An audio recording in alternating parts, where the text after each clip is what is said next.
Okay. For I dreaded destruction from God, and for fear of his splendor I could not do such things. If I had put my trust in gold, or said to pure gold, you are my security, if I have rejoiced over my great wealth, the fortune my hands had gained, if I have regarded the sun in its radiance, or the moon moving in splendor, so that my heart was secretly enticed, and my hand offered them a kiss of homage, then these also would be sins to be judged. For I would have been unfaithful to God on high. Amen. Another pause. A lot of people put their faith and trust in what's here on earth. Think about that. Let's continue to read. If I have rejoiced at my enemy's misfortune, or gloated over the trouble that came to him, I have not allowed my mouth to sin by invoking a curse against his life.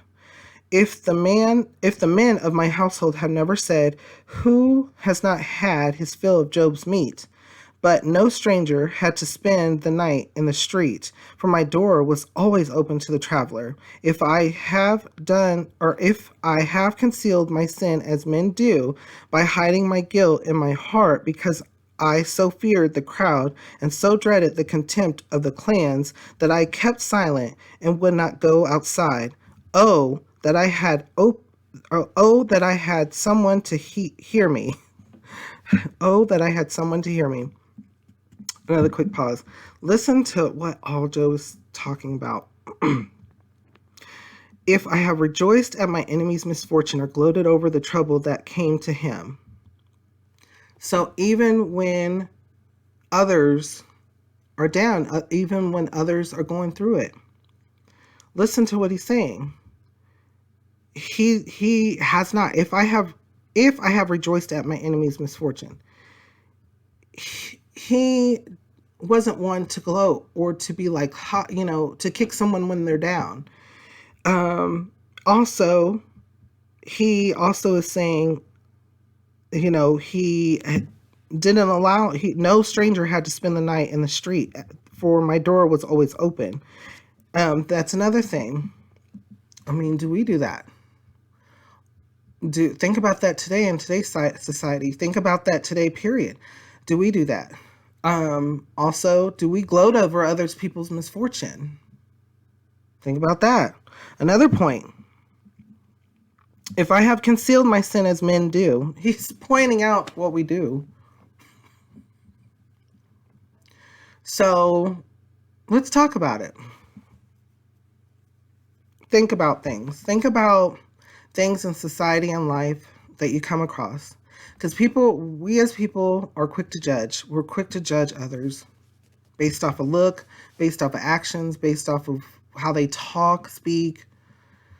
We're quick to judge. We're quick to judge on a face level too, on a first impression level as well. Quick to judge. And right here, we all know, for all have sinned, and we'll get to that too in the New Testament in Romans.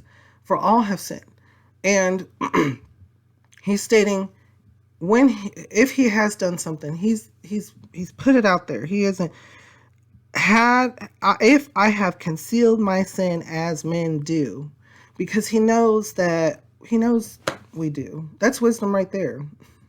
The Lord tells us we sin. When you sin, how does it feel when other people know about it? I know people think that there's levels of sin because that's what we've done in society. We've created levels of things so that way we can determine punishments. That's not necessarily the case when it comes to sin. That's not at all the case when it comes to sin. Sin is sin. Sin equals death, period. There's no levels of sin. I even someone close to me that I know still to this day believes that there's levels of sin. In fact, I've heard things within teaching and preaching and things that talk about, oh well, there's levels. There's different levels of sin.